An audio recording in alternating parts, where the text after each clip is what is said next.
भाई और बहनों, मातृशक्ति को नमन। चैनल 24 प्लस न्यूज एक विशेष, मन को अच्छा लगने वाला, आनंद देने वाला, प्रसन्नता देने वाला और भीतर हमें नई सोच डेवलप करने वाला, हमारी जीवन की धारा बदलने वाला, जीवन को नई दिशा देने वाला, जीवन का सार निकालने वाला पुनरुत्थान कार्यक्रम में आप सभी का हार्दिक स्वागत है, अभिनंदन है, सत्कार है। पुनरुत्थान कार्यक्रम में हम प्रतिदिन नए नए विषयों के साथ में प्रवेश करते हैं। इसी क्रम के अंदर आज का हमारा एक बहुत ही सुंदर करने का विषय है। वह विषय है बात कम काम ज़्यादा। भाई और बहनों, दर्शकगण, श्रोतागण, हम प्राय बोलचाल की भाषा के अंदर इसको बोला करते हैं कि बात कम काम ज़्यादा। आज हम इसको कई कसौटियों पर कसेंगे कि हमारे पूर्वजों ने ये कहावत क्यों बनाई। देखिए, 3 तरह की बातें हुआ करती है। पहले चिंतन, मनन और दूसरा क्रियान्विति। हम कोई भी कार्य प्रारंभ करते हैं तो पहले चिंतन करते हैं कि यह कार्य किया जाना चाहिए, नहीं किया जाना चाहिए, इस कार्य के अंदर क्या प्लस पॉइंट है, क्या माइनस पॉइंट है, क्या मेरिट्स है, क्या डीमेरिट्स है, और पूरी योजना बनाई जाती है। कितना समय लगेगा, कैसे किया जाना चाहिए, पूरी रिसर्च की जाती है, मेथोडोलॉजी तैयार की जाती है, और उसके बाद के अंदर ये चिंतन मनन होता है। फिर क्रियान्विति लगती है। अब प्रश्न ये है कि चिंतन मनन और क्रियान्विति, उसके बीच के अंदर कितना रेशियो होना चाहिए। चिंतन मनन पे हमारा 10% समय लगना चाहिए, क्रियान्विति में 90% लगना चाहिए, तब जाकर के सफलता मिलती है। जो लोग असफल होते हैं उसका कारण क्या है? वो चिंतन मनन के ऊपर 50% टाइम लगा देते हैं, और क्रियान्विति जब करने का आता है तो उनको समय कम मिलता है, और समय कम मिलने के कारण सफलता नहीं मिलती है। उदाहरण के तौर पर भाई और बहनों, मैं बताना चाहता हूँ कि मान लीजिए कोई व्यक्ति एक बड़ी फैक्ट्री लगा रहा है, तो सबसे पहले फैक्ट्री लगाने के पहले उन्होंने सांगो पांग जो है इसका अध्ययन किया, कैसी फैक्ट्री लगाई जानी चाहिए, फैक्ट्री के अंदर कौन कौन काम करेंगे, फैक्ट्री का फाइनेंस किस तरीके से आएगा, लोन से आएगा, शेयर से आएगा या सेल्फ लगाया जाएगा, सारा चिंतन किया जाता है। और चिंतन करने के बाद के अंदर जब जो है सारी क्रियान्विति का समय आता है तो उस वक्त में पूरी एनर्जी लगानी चाहिए। तो पूरी एनर्जी लगने से क्या होगा कि जो हमारा प्लान होगा उस प्लान को एग्जीक्यूट करने के लिए हमें समय अधिक मिल जाएगा। मान लीजिए हमारी फैक्ट्री 2 साल के अंदर पूरी करने की थी और हमने चिंतन मनन के अंदर साल भर खर्च कर दिया, तो पिछले 1 साल ही लगा। तो 1 साल के अंदर हम किस तरीके से एग्जीक्यूशन करेंगे, और वो एग्जीक्यूशन जल्दबाजी में करेंगे तो वो क्वालिटी का नहीं होगा, कई बातें छूट जाएगी, और प्रिकॉशंस लेनी चाहिए वो नहीं ली जाएगी, और अल्टीमेट क्या होगा कि हम निर्धारित समय में उसको चालू करेंगे तो प्रोडक्शन के अंदर हर्डल आएगी और कई तरह की तकलीफ आएगी। इसलिए कहा जाता है कि नींव इतनी मजबूत लगा दीजिए कि उस पर कितनी मंजिलें खड़ी हो जावे तो वो किसी तरह की परेशानी नहीं करे। इसका अर्थ ये है कि हमारा चिंतन मनन जो है वो एक शॉर्ट पीरियड के अंदर होना चाहिए, एग्जीक्यूशन के ऊपर, जो क्रियान्विति पे ज़्यादा समय लगाना चाहिए। इसीलिए क्या है कि आज का जो एपिसोड है नी, बात कम काम ज़्यादा का अर्थ ये हुआ कि चिंतन मनन के ऊपर आप थोड़ा समय लगाइए, ठीक है ना। चाहे 10% 20% लगा दीजिए, पर ऐसा नहीं 50% समय चिंतन मनन पर लगाने। तो और काम ज़्यादा का मतलब एग्जीक्यूशन पार्ट को मजबूत किया जाना चाहिए। सरकार देखिए जो फाइनेंशियल योजनाएं बनाती, फाइनेंशियल ईयर की, कुछ 5 वर्ष की योजना होती है और कुछ जो है 1 वर्ष की योजना होती है, कुछ शॉर्ट टर्म होती है, मंथली होती है, कुछ क्वार्टरली होती है। इस तरीके से समयबद्ध योजना होती है। उन सब समयबद्ध योजना के ऊपर क्रियान्विति, एग्जीक्यूशन पार्ट जो है बहुत इम्पोर्टेंट है। काम ज़्यादा उसके मतलब उसके ऊपर कंसंट्रेशन किया जाना चाहिए। और किसी भी कार्य की सफलता के लिए हमें डेडिकेशन, डिवोशन बहुत ज़रूरी है। कोई भी व्यक्ति कार्य करे, चाहे देश का कार्य किया जाए, चाहे समाज का कार्य किया जाए, चाहे राज्य का कार्य किया जाए, चाहे परिवार का कार्य किया जाए, चाहे व्यक्तिगत कार्य किया जाए, डेडिकेशन, डिवोशन बहुत ज़रूरी है। और व्यक्ति को उस कार्य के ऊपर अच्छा समय लगाना चाहिए। आदमी को अपने जीवन के अंदर, चाहे वो लिमिटेड कार्य करे, बहुत ज़्यादा कार्य करने की ज़रूरत नहीं है। अगर व्यक्ति के अंदर एक अच्छा ही होती है तो व्यक्ति वह पूजनीय हो जाता है। मैं वेस्टर्न सिविलाइजेशन के लोगों की बात करें तो वैज्ञानिक लोग हैं, पूरी जिंदगी भर एक कार्य की शोध के अंदर 50-50, 60-60 साल लगा देते हैं, तभी उनको नोबेल पुरस्कार मिलते हैं। और वो इतनी गहरी खोज के बाद के अंदर कोई बहुत बड़ा परम सत्य हमारे सामने लाते हैं। हमारे जितने ऋषि मुनि हुए हैं, उन ऋषि मुनियों ने जो अपने शरीर को जो है लेबोरेटरी बना करके और सत्य की खोज की, परमात्मा तत्व की, परम तत्व की खोज की, और वो परम तत्व जो है आज हमें सहज ही सुलभ हो गया, जो कि इंट्रोस्पेक्शन के रूप में हमारे सामने है, जो सेल्फ रियलाइजेशन के हमारे सामने है, स्व परीक्षण के लिए हमारे सामने है। लेकिन इसको इस रूप के अंदर लाने के लिए हमारे ऋषि मुनियों को कितनी तपस्या करनी पड़ी, कितना तपना पड़ा, ये उनका क्रियान्विति का पार्ट था। अगर वो मात्र सोचते रहते और वो क्रियान्विति नहीं करते तो आज हमें ये स्थिति नहीं मिलती। कोई भी परिवार अच्छा क्यों चमकता है कि उस परिवार के जो हेड होते हैं, जिनके हाथों में जिम्मेवारी है, तो वो चिंतन मनन के साथ साथ में क्रियान्विति पर अधिक कंसंट्रेट करते हैं, ज़्यादा समय उसके ऊपर लगाते हैं और उसमें आने वाली समस्याओं का समाधान खोजते हैं। वो रिजल्ट ओरिएंटेड लोग होते हैं और वो जितनी भी प्रॉब्लम्स है वो प्रॉब्लम सॉल्यूशन माइंडेड लोग होते हैं और तुरंत सॉल्यूशन निकाल देते हैं अपने आराम से बैलेंस्ड माइंड के द्वारा। तो भाई और बहनों, दर्शकगण, श्रोतागण, मैं खास तौर से युवाओं से कहना चाहूँगा कि आपका जो अध्ययन का समय है, मान लीजिए कि फर्स्ट स्टैंडर्ड से लगा करके उसको फाइनल जो है वो पोस्ट ग्रेजुएशन तक का जो 15 साल का 16 साल का पैकेज है, उस पैकेज के अंदर उसको कैसे कार्य करना चाहिए, जब उसके अंदर समझ आ जाती है, 7वीं 8वीं क्लास का बच्चा होता है, तो सबसे पहले उस बच्चे की लाइकिंग क्या है, वो बच्चा क्या बनना चाहता है और उस बच्चे में क्या टैलेंट है, उस टैलेंट को हमें पहचानना चाहिए। उसके ऊपर जो एजुकेशन को थोपना नहीं चाहिए, उसके भीतर की जो प्रतिभा है उसको बाहर निकालना चाहिए और उसके टैलेंट के आधार पर हमें उस लाइन के अंदर उसको जो है वो डालना चाहिए। जैसे मान लीजिए किसी व्यक्ति का, बच्चे का 8th पास करने के बाद में इंजीनियरिंग माइंड ज़्यादा चलता है, इंजीनियरिंग में उसको ज़्यादा इंटरेस्ट है, या किसी को IAS IPS के अंदर, प्रशासन के अंदर ज़्यादा इंटरेस्ट है, और किसी को पॉलिटिक्स के अंदर ज़्यादा इंटरेस्ट है, किसी को बिजनेस के अंदर ज़्यादा इंटरेस्ट है। उसके इंटरेस्ट को पहचानना चाहिए और इंटरेस्ट के विरुद्ध कार्य नहीं करना चाहिए।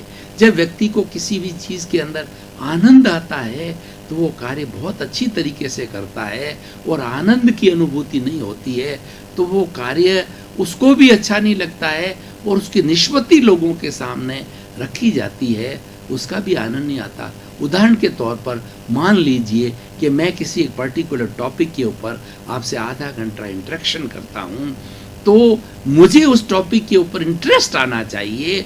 उस टॉपिक के बारे में जब मैं चिंतन करूं तो नए नए विचार, नए नए थॉट्स, नई नई बातें मेरे दिमाग में आनी चाहिए और मेरे मस्तिष्क के अंदर जो है ये बात होनी चाहिए कि मैं इस आधे घंटे के अंदर इस टॉपिक के अंदर मेरी मैक्सिमम प्रतिभा का उपयोग करके मेरे अनुभव को लोगों के सामने रखूं। क्योंकि व्यक्ति जो अवस्था प्राप्त हो जाता है, चिंतन कर लेता है, तो उसको अनुभव का खजाना हो जाता है। हमारे वरिष्ठ नागरिकों को अनुभव का खजाना कहा जाता है। वो 40-40, 50-50, 60-60 साल तक काम करते हैं, तो काम करते करते उनको इतने अनुभव की अनुभूति हो जाती है कि वह कार्य जब प्रारंभ किया जाता है तो उसकी उस कार्य की चाल ढाल को देख करके वो बता देते हैं कि यह कार्य जो है कितने समय के अंदर संपादित होगा और इस कार्य की क्या रिजल्ट आने वाले हैं। अनुभव बड़ी चीज़ है। हमारी जो मुक्ति है वह भी केवल ज्ञान है, वो अनुभव से प्राप्त होता है। तो भाई और बहनों, दर्शकगण, श्रोतागण, हमें इंटरेस्ट क्रिएट करना चाहिए और इंटरेस्ट के अनुसार ही कार्य करना चाहिए। 24 आवर्स के अंदर हम बोझिल बन करके कोई कार्य नहीं करें, और वह कार्य जब हम इंटरेस्ट, जो क्रियान्विति का पार्ट है, वो इंटरेस्ट डेवलप करेंगे तो धीरे धीरे हमारे के अंदर कई रास्ते खुलेंगे। हमारे भीतर जो भरा हुआ अनंत ज्ञान का भंडार है वो खुला होगा, हमारी समझ खुली होगी, हमारी सोच खुली होगी, और नए नए रास्ते हमको मिलेंगे, नई नई बातें हम मिलेंगी, और उस कार्य को उन नए नए आइडियोलॉजी के साथ के हम जोड़ने का प्रयास करेंगे, उसके अंदर ढालेंगे तो बहुत अच्छा कार्य होगा। उदाहरण के तौर पर भाई और बहनों, दर्शकगण, श्रोतागण, मैं ये बताना चाहता हूँ, क्रियान्विति की बात चली पड़ी। मान लीजिए एक सर्जन डॉक्टर है और वो सर्जन लीजिए हार्ट स्पेशलिस्ट है, तो उस हार्ट स्पेशलिस्ट का उसका हाथ बहुत अच्छा है और वो बहुत सुंदर तरीके से करता है, लेकिन उसको अपडेटेड रहना चाहिए। जो बड़े बड़े काम करने वाले बड़े बड़े लोग होते हैं, आज विज्ञान ने इतनी तरक्की की है, इतनी टेक्नोलॉजी इतनी बड़ी है कि उनको अपडेटेड रहना चाहिए कि आज जो हार्ट सर्जरी के अंदर नई नई बातें, क्या स्टेम सेल की बात आ रही है और बहुत सी बातें नई नई एवरीडे डेवलप हो रही है, उन बातों को उससे अपने एक्सपीरियंस के अंदर साथ में जोड़ना चाहिए, उस पर रिसर्च की जानी चाहिए। तो उसके करने से हमारी पूरी मानव जाति को बड़ा लाभ होगा। भाई और बहनों, दर्शकगण, श्रोतागण, आज विज्ञान के जितने बड़े बड़े आविष्कार हुए हैं, चाहे लाइट का हो, चाहे ध्वनि का हो, चाहे प्रकाश का हो, तो उसी से ये सारा जगत जो एक सुविधाजनक बना है, उसी से हमारा इंटरनेट आया है, मोबाइल आया है और हमारा टीवी आया है, उसी की निष्पत्ति, यानी हमारा जीवन कितना सरल, आसान, उपयोगी और सुलभ हो गया है। इन सब उपयोग, उन सब चीज़ों को आजकल जो हमारे पास के अंदर पुरानी मेथोडोलॉजी है, उसके साथ के अंदर नई सोच को जोड़ना चाहिए, तब होलिस्टिक होती है। और जनरेशन का जहाँ तक सवाल है, जहाँ जनरेशन गैप हो जाता है, जहाँ पर सोच का डिफरेंस आ जाता है, पुराने लोगों के अंदर, नए लोगों के अंदर सोच का डिफरेंस आता है, तो हमेशा एक अच्छा जो है वो लीडर कहिए, ये अच्छा कार्य करने वाला व्यक्ति वह होगा जो पुरानी और नई सोच का जो है कॉम्बिनेशन करेगा, उनकी क्लबिंग करेगा, उनकी ब्लेंडिंग करेगा, दोनों को जोड़ेगा, तब जाकर के हॉलिस्टिक होती है। नए और पुराने का मिलन है, ये हॉलिस्टिक कहलाता है। उनका समन्वय होना चाहिए, उसका समन्वय होने से हमारी कई जनरेशन्स एक साथ हो जाती है और वो मिलकर के अच्छा उपयोगी कार्य कर सकती है। और अगर मान लो हमने ब्लेंडिंग नहीं किया तो नई जनरेशन आज अपने हिसाब से सोचती है, पुराने लोग अपने हिसाब से सोचते हैं, दोनों लोग आइसोलेटेड हो जाएंगे और दोनों की एनर्जी का लाभ एक दूसरे को नहीं मिलेगा। उनके पुराने लोगों के पास में, बुजुर्ग लोगों के पास में अनुभव का खजाना है, लेकिन अनुभव का खजाना नई जनरेशन के पास में आना चाहिए।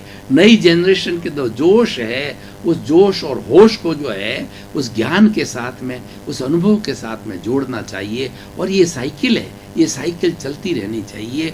और ये साइकिल कब चलेगी कि लोग क्रियान्विति जो पार्ट है उसके ऊपर अधिक ध्यान देंगे और उस पर डिवोशन और डेडिकेशन की बात करेंगे। अब मैं आज के इस चिंतन धारा को, आज के इस एपिसोड को, आज के इस विषय को जो हमारा प्रेजेंट सिनेरियो के साथ में जोड़ करके कुछ निष्कर्ष निकालना चाहता हूँ कि आज के समय के अंदर बेकारी बहुत बढ़ गई है और हमारी युवा, ऐसा बताया जाता है भारत के अंदर 80 करोड़ युवा शक्ति है और वो बहुत बेरोजगार है। बड़ी चिंता का विषय होता है, ये बेरोजगारी शब्द क्यों आ रहा है? इतनी सृष्टि के अंदर इतनी संपदा भरी पड़ी है, कि मनुष्य तो 7 अरब है, 7 खरब लोग भी आज इस सृष्टि को एक्सप्लोरेशन करे, इस सृष्टि के अंदर जो भरी हुई संपदा है उसका उपयोग करे, नई नई बात निकाले, तो भी वह कम पड़ेगा। तो 80 करोड़ युवा बेरोजगार क्यों हैं? बेरोजगार होने का कारण है उनके चिंतन के अंदर कमी है। हमारे आज देखिए ट्रेडिशनल जितने जितने कार्य थे, मोची का काम, खाती का काम, वेल्डिंग का काम, दर्जी का काम, बढ़िए का काम, किराने का काम, वो काम आज देखिए कि व्यक्ति को दर्जी सिलाई करने वाला नहीं मिल रहा है, आज इलेक्ट्रिशियन नहीं मिल रहे हैं, आज खाती नहीं मिल रहे हैं, आज वेल्डर नहीं मिल रहे हैं। ये कमी क्यों आई? कि हमारी जो युवा पीढ़ी है उस तरफ सोच नहीं रही है। वह तो एक तरफ सोचती है कि हमें सरकारी नौकरी अच्छी मिल जाए, सरकार नौकरी मुहैया कराए और तो हमारा कार्य आराम से कर। उनकी सोच के अंदर गड़बड़ है, वह पेन्स टेकिंग नहीं है, वो मात्र आराम करना चाहते हैं। जब भी वो उस तरफ हो जाते हैं और रिजल्ट ये मिलता है कि चाहे कोई सरकार आए सभी को रोजगार नहीं दे सकती है, वो हेल्प कर सकती है, लेकिन व्यक्ति को रोजगार स्वयं ढूंढना पड़ेगा, एम्प्लॉयमेंट खुद को करना पड़ेगा और अपनी रुचि के अनुसार करना पड़ेगा। जब हमने पूरा अध्ययन कर लिया, कॉलेज की पढ़ाई कर दी और हम गृहस्थ की दहलीज पर आए, सेवा की दहलीज पर आए, काम की दहलीज पर आए, तो आप चिंतन करिए कि मैं अपनी किस तरीके से सारी शक्ति को झोंक करके, और सारे साधन अवेलेबल है। आज वैज्ञानिकता हमारे पास में है, आज बैंकों का जो है बहुत बड़ा सहयोग मिल रहा है, आज टेक्नोलॉजीज मिल रही है, आज इंटरनेट पे सारा ज्ञान उपलब्ध है, लेकिन करे जब न तो। अब जो इसीलिए तो ये चिंतन मनन और काम कम, बात कम और काम ज़्यादा का अर्थ ये है कि हम एग्जीक्यूशन पार्ट ज़्यादा करें, हम एक्सप्लोरेशन ज़्यादा करें, सोचें ज़्यादा, लेकिन हमारा युवक वर्ग तो गपशप करने में, सोने में, ड्रग्स लेने के अंदर, इधर उधर अपराध करने में, इतने और सारी बुराइयां सारे युवा लोग कर रहे हैं। आप अपराधों की लिस्ट को देखिए तो टीनेजर्स 18 से 25 साल लोग सारे अपराध कर रहे हैं, बड़े बड़े अपराध कर रहे हैं, एटीएम को उखाड़ने का अपराध कर रहे हैं, आतंकवादी बन रहे हैं, बड़े बड़े चोर लुटेरे डाकू बन रहे हैं। क्यों भाई, क्या आवश्यकता है इसकी? तुम उसकी जगह अपनी सोच को बदल दो और अपनी नजरिए को बदल दो। आपकी शक्ति उधर भी जा रही है। एटीएम को उखाड़ने में आपको कितनी प्लानिंग करनी पड़ती है, कितना भय, कितना डर और कितने औजार छुपा के रखने पड़ते हैं, और अल्टीमेटली रिजल्ट क्या है? उसका रिजल्ट ये है सलाखों के पीछे। वो तो जाना ही है, क्योंकि बुरे का रिजल्ट बुरा ही होता है। इसलिए खास करके मेरे युवा बच्चे हैं और जो मेरे छोटे बच्चे हैं, युवा बंधु है, उन सब से मैं विनम्र अनुरोध इस एपिसोड के माध्यम से करना चाहूँगा कि बात कम काम ज़्यादा।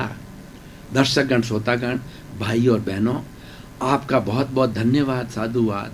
आप पुनरुत्थान कार्यक्रम की आत्मा हो, पुनरुत्थान कार्यक्रम का बहुत बड़ा विकास कर रहे हो, इसको प्रसिद्धि दे रहे हो, क्योंकि आप इसमें इंटरेस्ट ले रहे हो और इस इंटरेस्ट का ही ये फल है। और पुनरुत्थान कार्यक्रम का हमारा उद्देश्य जगत कल्याण करने का है। समाज के अंदर जो जो समस्या हैं उसके समाधान की हम टिप्स निकालते हैं, प्रयास करते हैं, कोशिश करते हैं। सर्वे भवन्तु सुखिनः, सर्वे भवन्तु निरामया। सभी का जीवन आनंदमय हो, मंगलमय हो, आपका जीवन भी सुखी हो। अपने परिवार के साथ में आनंद के साथ जीवन व्यापित करते हुए थोड़ा समय परोपकार में, समाज सेवा में लगावें। आपके प्रति मंगल।